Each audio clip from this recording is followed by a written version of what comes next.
Mukjizat-mukjizat Musa. Ribuan tahun yang lalu, di sepanjang lembah Sungai Nil di benua Afrika, sebuah peradaban yang kuat bernama Mesir berkembang dengan kemegahan yang menakjubkan. Piramida-piramida yang menjulang tinggi seolah menembus langit, kuil-kuil megah dibangun, dan raja yang disebut Firaun memegang kekuasaan mutlak seperti seorang dewa. Namun, di balik kejayaan peradaban yang gemilang itu, kegelapan yang dalam dan tak terlihat oleh kebanyakan orang mulai menyebar. Di dalam kegelapan itulah, kisah penderitaan suatu bangsa mulai berlangsung dengan sunyi. Pada masa lampau, kelaparan besar melanda tanah Kanaan, dan bangsa Israel melarikan diri ke Mesir demi bertahan hidup. Melalui penyelenggaraan Allah yang ajaib, Yusuf telah menjadi penguasa Mesir dan menyambut mereka. Pada awalnya, mereka menetap di tanah yang subur itu sebagai tamu terhormat dan diterima dengan hangat. Namun seiring berjalannya waktu, keadaan mulai berubah secara perlahan, namun pasti.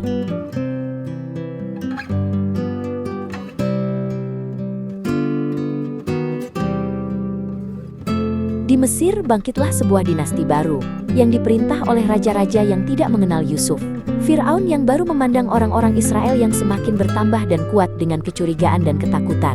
Pikiran bahwa mereka mungkin bergabung dengan musuh Mesir dan mengancam negeri itu menyebar di istana. Ketakutan itu segera berubah menjadi kebijakan penindasan yang keras.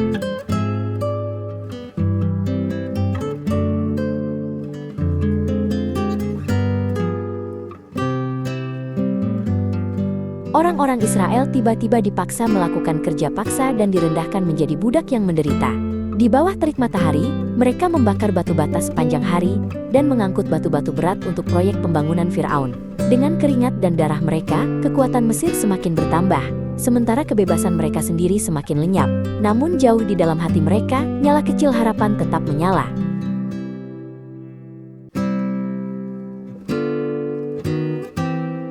Bahkan di bawah kerja paksa yang kejam, jumlah orang Israel terus bertambah. Merasa ancaman yang semakin besar, Firaun akhirnya mengeluarkan perintah yang mengerikan untuk melemparkan setiap bayi laki-laki Ibrani yang baru lahir ke Sungai Nil. Itu adalah upaya kejam untuk menghapus satu generasi dan menghancurkan masa depan komunitas itu. Mereka disebut orang Ibrani, yang berarti orang-orang yang menyeberang, bangsa Israel yang terikat kepada Allah melalui perjanjian.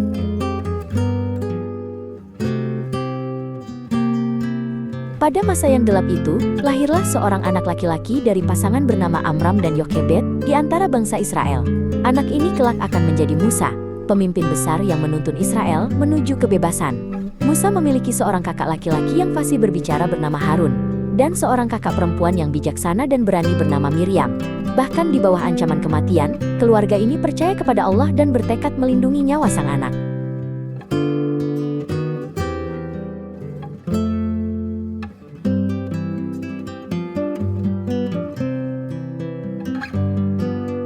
Setelah menyembunyikan bayi itu selama 3 bulan, Yokebed tidak lagi dapat menyembunyikannya.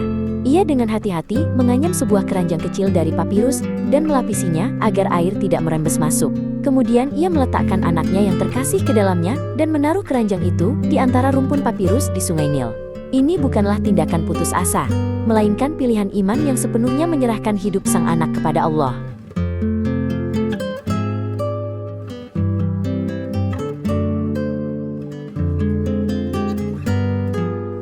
Dari kejauhan, Miriam mengamati dengan diam, mengikuti nasib keranjang itu.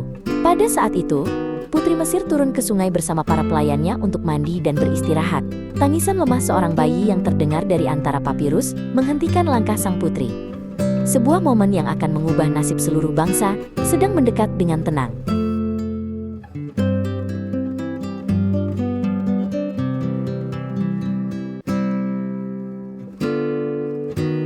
Putri itu menemukan bayi yang menangis di dalam keranjang, dan segera menyadari bahwa ia adalah anak Ibrani. Namun belas kasihanlah yang pertama kali muncul di hatinya. Pada saat itu, Miriam dengan berani melangkah maju dan menawarkan untuk mencari seorang inang perempuan Ibrani. Ajaibnya, inang itu ternyata adalah ibu kandung sang anak sendiri, Yokebed.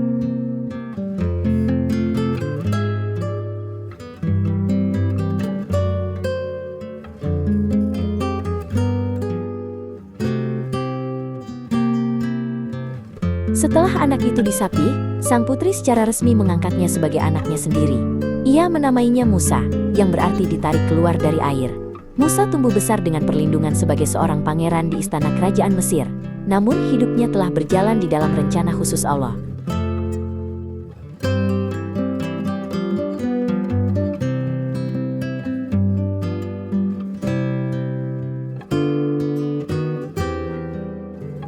Sebagai seorang pangeran, Musa menerima pendidikan terbaik dalam ilmu pengetahuan, politik, dan seni militer. Pada saat yang sama, melalui ibunya yang menyusuinya, ia mengenal Allah orang-orang Ibrani. Di antara kemegahan kehidupan istana dan penderitaan bangsanya yang tertindas, tumbuhlah konflik batin yang mendalam dalam dirinya. Konflik itu menjadi benih yang kelak akan mengubah arah hidupnya sepenuhnya.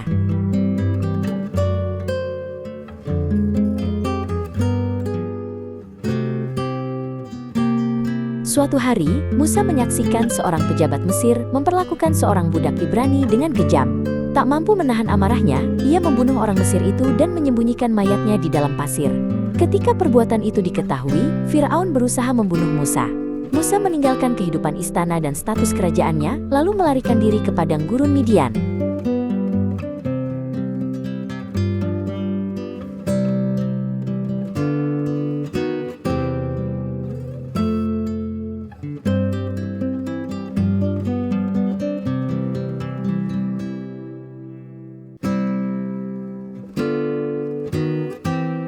Di padang gurun Midian, Musa menikahi Zipora, putri Imam Yitro, dan hidup sebagai seorang gembala. Jauh dari kemegahan istana, hidupnya menjadi tenang namun penuh tuntutan. Musa menghabiskan 40 tahun yang panjang di padang gurun sambil merenungkan hidupnya. Masa itu adalah persiapan Allah yang menuntunnya menuju panggilan yang baru.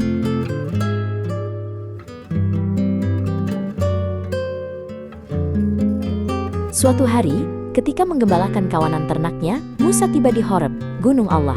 Sebuah semak menyala dengan hebat, namun tidak terbakar habis. Dari tengah api itu, Allah sendiri memanggil Musa. Ia menerima tugas yang kudus untuk memimpin bangsa Israel yang menderita keluar dari perbudakan.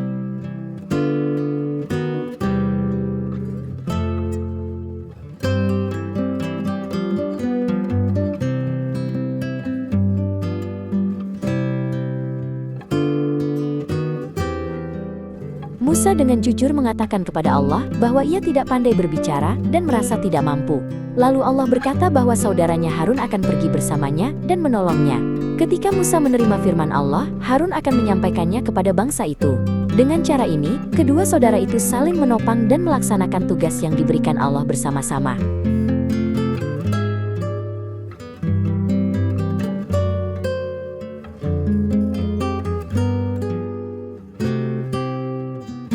Mengikuti perintah Allah, Musa dan Harun kembali ke Mesir setelah 40 tahun. Mereka berdiri dengan berani di hadapan Firaun dan menyatakan dengan jelas, "Biarkan umatku pergi." Namun Firaun dengan keras kepala menolak permintaan mereka. Penderitaan bangsa Israel pun semakin bertambah.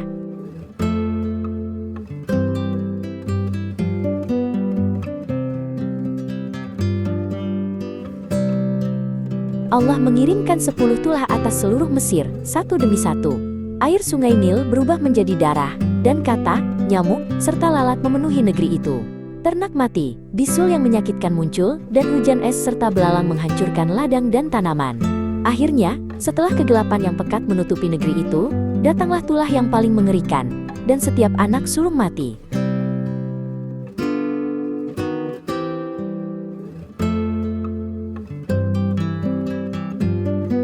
Setelah tulah ke-10, Firaun akhirnya mengizinkan bangsa Ibrani meninggalkan Mesir. Pada siang hari, tiang awan berjalan di depan mereka, menunjukkan jalan dan melindungi mereka dari teriknya matahari. Pada malam hari, tiang api muncul, menerangi jalan di padang gurun yang gelap. Ini adalah bukti yang jelas bahwa Allah selalu menyertai mereka dan secara pribadi menuntun perjalanan mereka.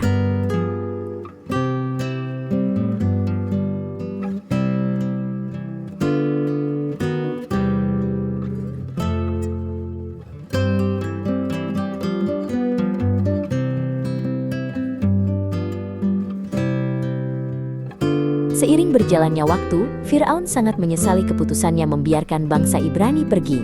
Ia sendiri memimpin pasukan Mesir yang besar, termasuk 600 kereta pilihan untuk mengejar mereka. Dari seberang padang gurun, gemuruh roda kereta dan derap kuda terdengar semakin dekat. Ketakutan dan kecemasan kembali tampak di wajah bangsa Ibrani.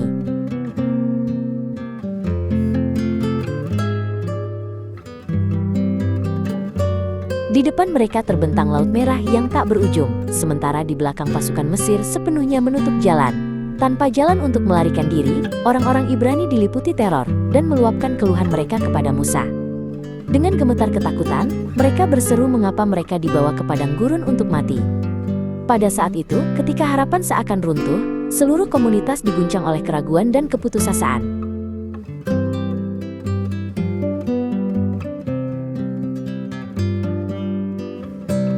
Musa berseru kepada bangsa itu dan berkata agar mereka tidak takut. Allah memerintahkannya untuk mengangkat tongkat dan mengulurkan tangannya ke arah laut. Sepanjang malam, angin timur yang kuat mulai bertiup. Air Laut Merah terbelah ke kiri dan ke kanan, dan sebuah jalan yang mustahil oleh kekuatan manusia mulai terbuka.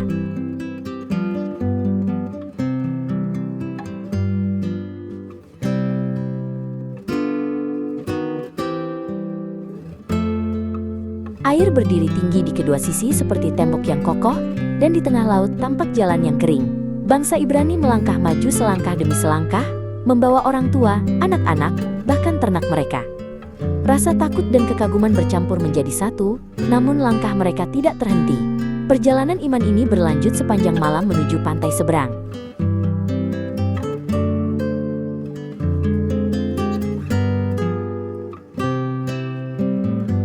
Pasukan Mesir tidak berhenti, tetapi mengikuti mereka masuk ke laut yang terbelah.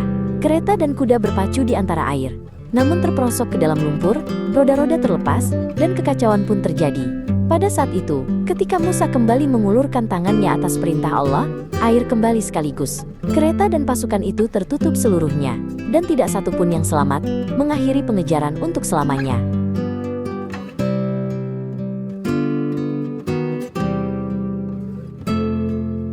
Di pantai seberang, bangsa Ibrani akhirnya memastikan kebebasan mereka sepenuhnya. Mereka bukan lagi budak Mesir, melainkan umat yang terikat perjanjian dengan Allah. Seiring waktu, komunitas itu berjalan menuju tanah perjanjian Kanaan dan membangun kehidupan yang baru. Di bawah penuntunan Allah yang setia, rasa takut memudar, dan kehidupan baru yang damai pun dimulai.